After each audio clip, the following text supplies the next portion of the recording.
उत्तर प्रदेश की राज्यपाल आनंदीबेन पटेल ने कहा कि देश में चल रहे स्पेशल इंटेंसिव रिवीजन SIR के तहत भारत में रह रहे घुसपैठियों की पहचान की जा रही है और सरकार ऐसे लोगों को बाहर निकालने की कार्रवाई कर रही है। उन्होंने कहा कि इस अभियान का विरोध करने के बजाय समाज को इसमें सहयोग देना चाहिए, क्योंकि यह देश की सुरक्षा और स्थिरता के लिए आवश्यक है।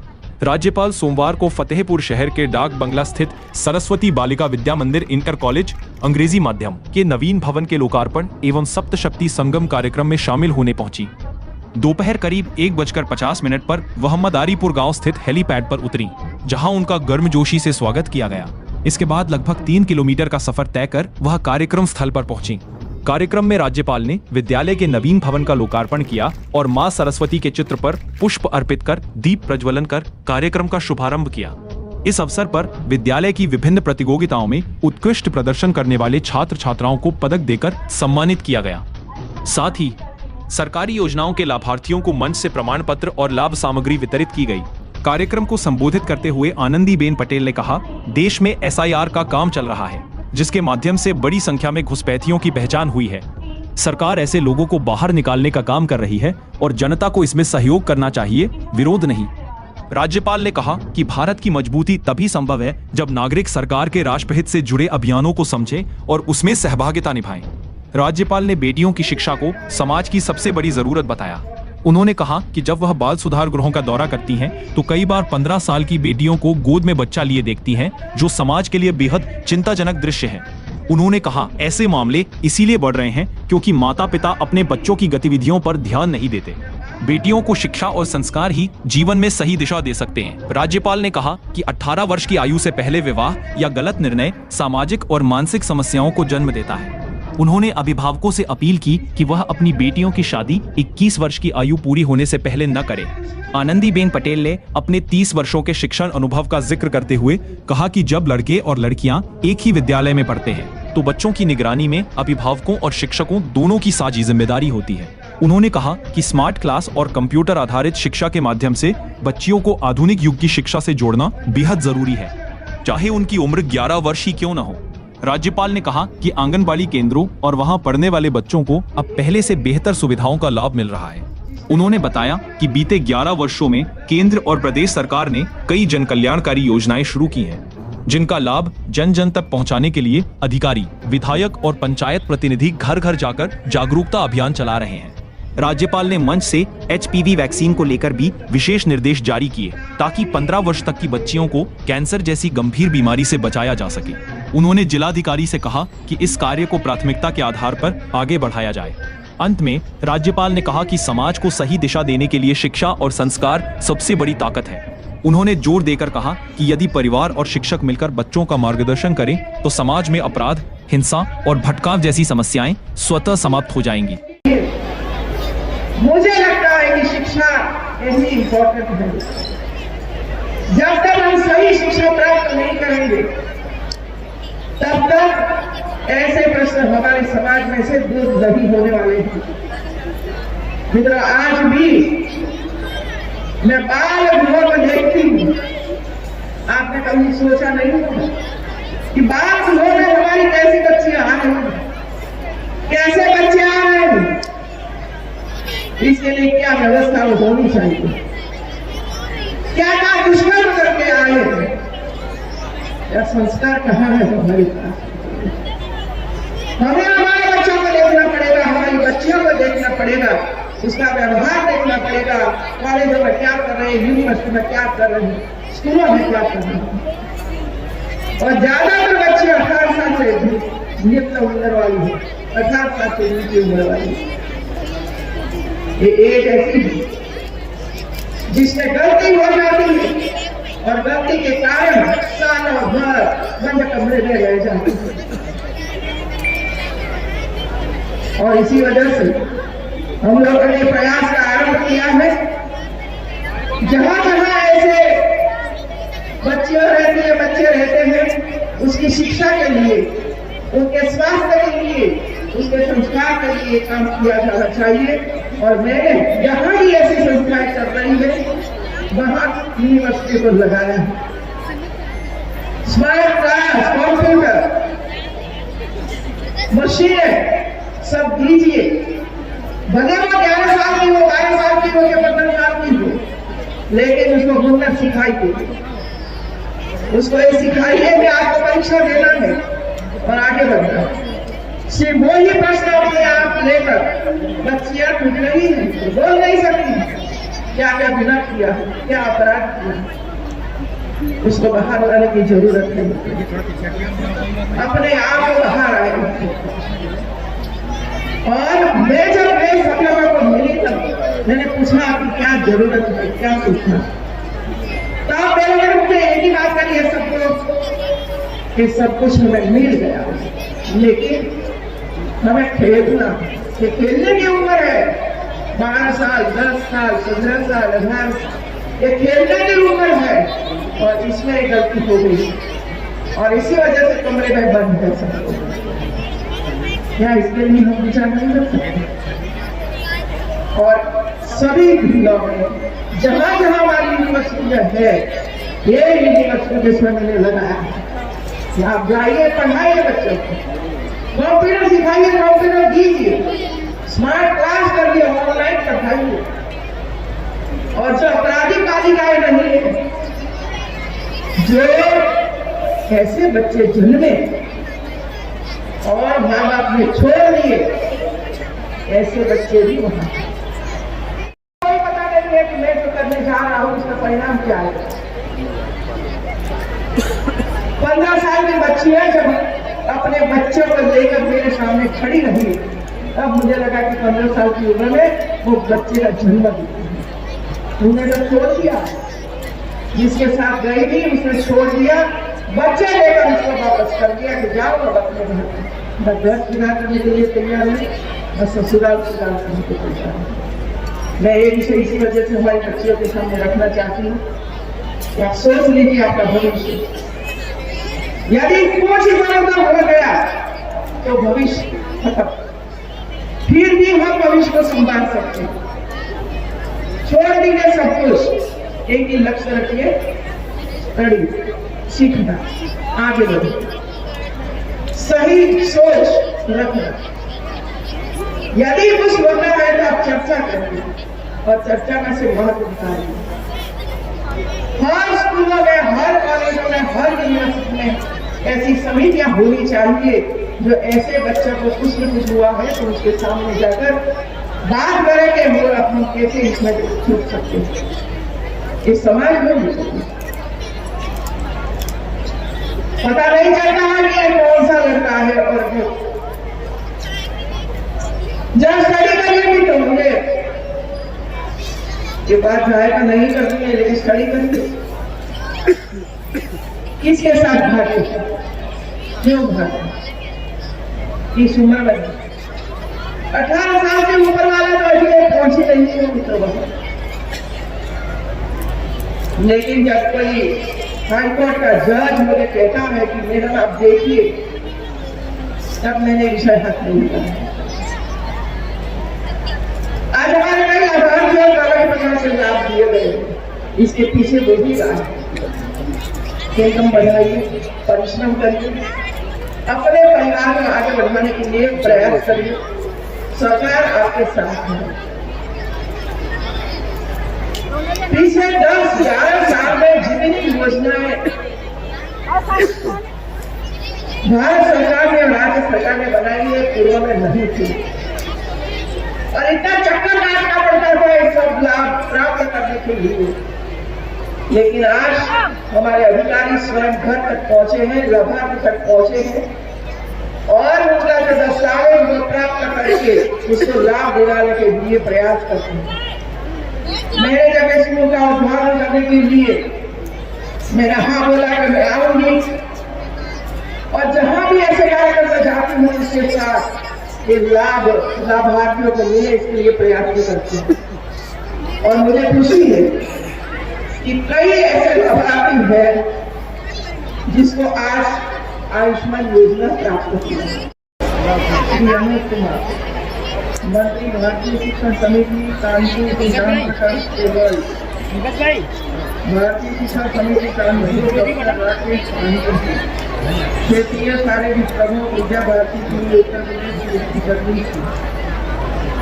सरस्वती विद्या मंदिर इंटर कॉलेज ज्ञानेश्वर वक्तव्य प्रदेश भारतीय शिक्षा समिति कानपुर अयोध्या प्रसाद प्रधान आचार्य सरस्वती विद्या मंदिर श्री नरेंद्र सिंह बाबू उपस्थित सभी प्यारे बच्चे, आंगनबाड़ी के कार्यकर्तियों, आमंत्रित सभी अतिथिगण और स्कूल की सभी प्यारी प्यारी बच्चियां और बच्चे, देवी और सज्जन, विद्या भारती का यह नवीन भवन बांधकर होकर ये बनाया गया और अभी इसका संपूर्ण उपयोग हमारी बालिकाओं के लिए होगा। मैं सरस्वती विद्या मंदिर के सभी अधिकारियों को बहुत बहुत बधाई देती हूँ कि आपने बालिकाओं शिक्षा के लिए महान प्रयास किया है। सबको बहुत बहुत बधाई। आज दुनिया भर में सब कुछ बदल रहा है और जो बदल रहा है इससे हम अछूत नहीं रहना चाहिए और इसी वजह से पिछले 10 साल में हमारे सामने कई नई योजनाएं आई। खास करके पहले मैं बात करूंगी नेशनल एजुकेशन पॉलिसी। सालों से हम ऐसे बच्चों को ऐसा सिखा रहे थे जो जीवन भर में उसको कभी उपयोग में नहीं आता। मैं भी वही सीखी हूँ और मैंने वही सिखाया है जो भारत सरकार, राज्य सरकारों ने जो अभ्यास कर तैयार किया। लेकिन नेशनल एजुकेशन पॉलिसी ने सब कुछ बदल दिया है और इसी तरह भारत भर में चाहे यूनिवर्सिटियां हो, चाहे इंटर कॉलेज हो या तो 6वीं कक्षा से ऊपर पढ़ने वाले बच्चों के लिए, सबके लिए एनईपी का उपयोग आज हो रहा है और हमारे विद्यार्थी धीरे धीरे करके टेक्नोलॉजी के माध्यम से बहुत आगे आ रहे हैं। हमारे डीएम को कहूंगी, जिला अधिकारी भी ये करें, जन सहयोग से। एक तो सरस्वती विद्या मंदिर में जितनी बच्चियां पढ़ती हैं और इस उम्र की है उसको प्रयास करें, उसको वैक्सीन दे देते हैं। और दूसरा, जिसमें कस्तूरबा गांधी विद्यालय है, शायद 8 से 10 होती है, 700-800 बेटियां इसमें पढ़ती हैं। वहां से शुरू करके एचपीवी वैक्सीन जन सहयोग के जिलों का काम करेंगे। मैंने डीजी को बुलाकर कहा कि आपकी जितनी भी पुलिस मामला है जिसमें पुलिस परिवार रहता है उस पर हमारा ध्यान नहीं होता है, क्योंकि पुलिस वाले 24 घंटे हमारी सुरक्षा करते हैं। जब हमारी सुरक्षा करते हैं तो हमारी फर्ज है कि उनकी बेटियों की सुरक्षा हम करें। और इसी वजह से डीजी को कहा कि जहां जहां ऐसी कॉलोनी में रहते हैं उसका सर्वे करिए और इसमें 15 साल की उम्र वाली बच्चियां रहती है 9 से 15 साल की, उसका लिस्ट बनाइए और एचपीवी वैक्सीन दिलाने का काम शुरू करिए। तो आज मैं चाहती हूँ फतेहपुर में हमारे एसपी बैठे हैं, पुलिस कॉलोनी इधर नहीं होगी, 200 बच्चियां या तो 250 बच्चियां होगी। आप जन सहयोग से उसको भी एचपीवी वैक्सीन दिलाने का काम करिए मित्रों, और हमारी बेटियों को कैंसर से मुक्त करवाइए। मेरे का खर्च करते हैं 5 लाख, 10 लाख, 25 लाख, 50 लाख करोड़, इसमें तो बाधा नहीं आती है, क्योंकि समाज में इज्जत बढ़ती है। लेकिन जब हमारी 30 साल की, 35 साल की, 40 साल की बेटी कैंसर से पीड़ित हो जाती है और बच्चे अनाथ हो जाते हैं, तब हमें याद आता है कि उसको एक एचपीवी वैक्सीन दिलानी होती तो अच्छा होता। तब हमें ज्ञान आता है भाई लग्न में खर्च कम करना, लेकिन बेटियों को बचाने के लिए ये काम करते रहिए। पढ़ाइए बच्चियों को, मैरिज के लिए प्रोत्साहित मत करिए मित्रों। और मैं बेटियों को कहती हूँ आप मना कर दीजिए, यदि 21 साल पहले आपका मैरिज का आयोजन घर वाले करते हैं ना तो मना कर दीजिए, मुझे मैरिज नहीं करता। जब तक आप बोलोगे नहीं अच्छा कर रहे हैं गाड़ी वाला है, जमीन वाला है, बस वो देखा, लालच आ गई और फिर क्या हुआ उसका ये हमें पता नहीं। और इसी वजह से हमारा ये काम है कि हमारी बेटी अच्छी तरह से पढ़े, संस्कारित बने और संस्कारित परिवार को ही ढूंढे। जमीन जायदाद तो होगा ही होगा, जब दम होगा तो आगे ही बढ़ेंगे। आज का आयोजन मुझे बहुत अच्छा लगा कि इसमें सभी अभिभावक बैठे। गांव से हमारे कई बुजुर्ग भाई बहनें भी इधर अपना लाभ प्राप्त करने के लिए आए। देखिए कैसी स्थिति है गरीबों की। ये गरीबों की स्थिति सुधार करने के लिए हमारे प्रधानमंत्री और हमारे मुख्यमंत्री लगे। हमारा काम है, जितने पंचायत सदस्य हैं, जितने विधायक है, जितने एमपी है, घर घर जाइए और सरकार की योजनाओं का लाभ दिलाने के प्रयास करें। यही जनप्रतिनिधियों का साथ अपना काम है। वोट लेना लेकिन वहां तक पहुंचना नहीं और वहां उसको लाभ नहीं दिलाना, ये ठीक नहीं होता है। आज एक CSR का काम चल रहा है, देख लीजिए कितने लोग भारत में घुसे हुए और उनके वोट से हम जीतते थे, कई लोग जीतते थे। इसकी ओर भी हमारा ध्यान होना चाहिए। घुसपैठिया है और साबित हुआ है तो उसको निकालने का काम भी सरकार कर रही है। इसमें मैंने सोचा कि समाज में कई ऐसे लोग बैठे हैं जो कुछ न कुछ दान के स्वरूप में देना चाहते हैं, लेकिन हम वहां तक नहीं पहुंचते हैं। सरकार कितना काम करेगी? सरकार के पास भी हर साल बजट आता है और बजट से काम करना भी थोड़ा सा कठिन होता है, क्योंकि मैं भी गुजरात में अलग अलग विभाग संभाल कर आई हूँ और इसी वजह से जन सहयोग का उपयोग किया।